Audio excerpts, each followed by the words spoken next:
Assalamualaikum warahmatullahi wabarakatuh. Selamat datang di YouTube channel saya. Kali ini saya akan nge-share video tentang sejarah, kelebihan, kekurangan, dan penggunaan data mining. Jadi, data mining ini adalah bagian dari database. Oke, langsung saja kita ke sejarah data mining. Nah, pada tahun 1700-an, data mining ini adalah teknik awal untuk mengidentifikasi pola dalam data termasuk panorama bias. Dan pada tahun 1800-an itu sebagai evolusi regresi. Nah, seiring generasi dan kekuatan ilmu komputer yang terus berkembang, jadi data mining ini digunakan sebagai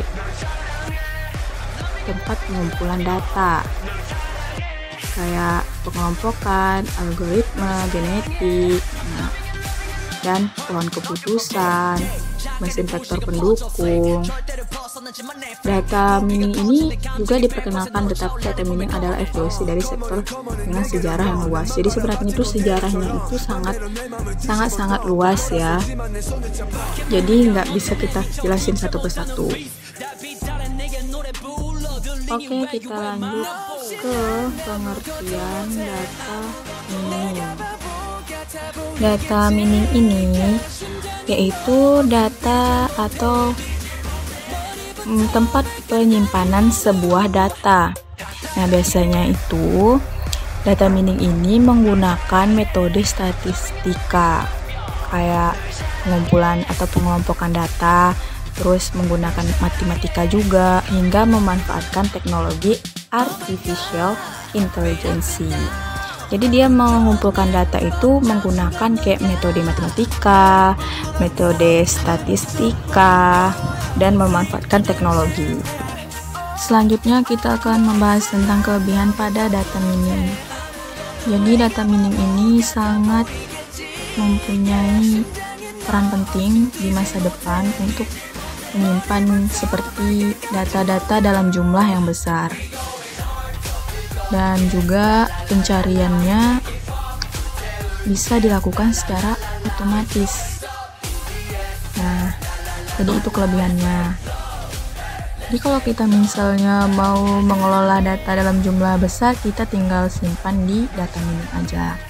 Dan kita juga nggak terlalu susah mencarinya, karena biasanya pencarian data yang ada di data mining itu bisa dicari secara otomatis.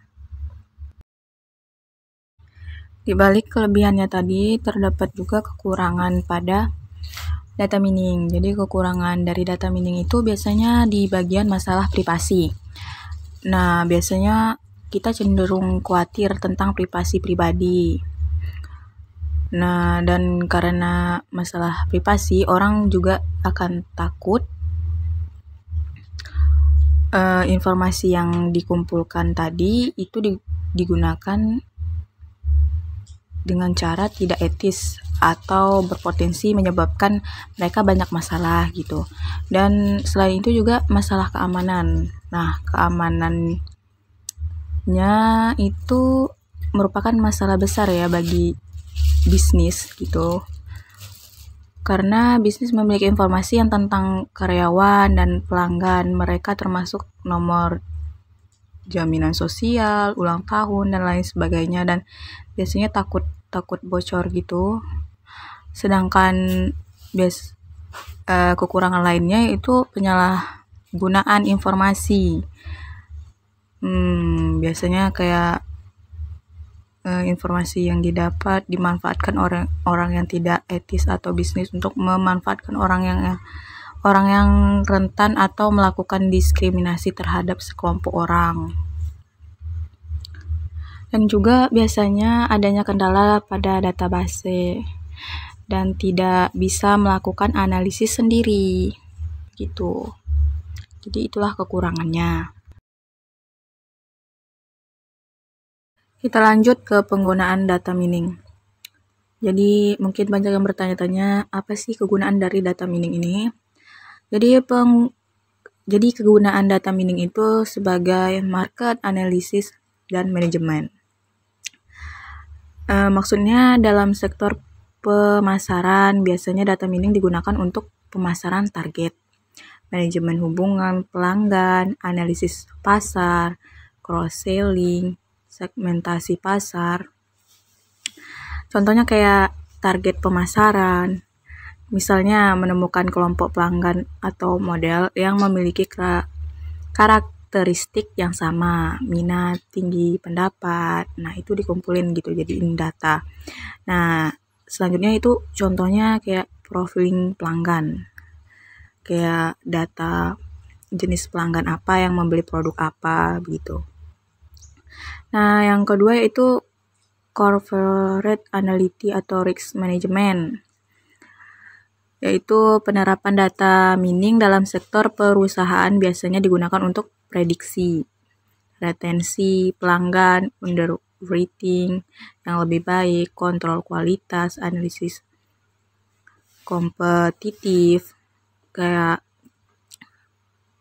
perencanaan keuangan dan evaluasi aset, misalnya analisis dan prediksi arus kas, analisis klaim. Terus ada planning perencanaan sumber daya, misalnya merangkum dan membandingkan sumber daya dan pengeluaran. Terus ada juga persaingan, misalnya kayak memantau persaingan dan arah pasar, mengelompokkan pelanggan ke dalam kelas, dan penetapan harga basis kelas prosedur. Kayak contohnya kayak di statistika kalau nggak salah. Selain itu juga sebagai fraud detection atau mining unusual patterns, apa itu? Itu data mining juga berfungsi untuk mencari dan mendeteksi fraud pada sebuah sistem. Dengan menggunakan data mining, maka akan bisa melihat dari jutaan transaksi yang masuk. Seperti kayak pendekatan, terus aplikasi, layanan kesehatan, retail, layanan kartu kredit, telkom, misalnya asuransi otomatis, pencucian uang, asuransi kesehatan, telekomunikasi, dan banyak lagi ya. Oke, sampai di sini video saya kali ini. Sekian, terima kasih. Wassalamualaikum warahmatullahi wabarakatuh.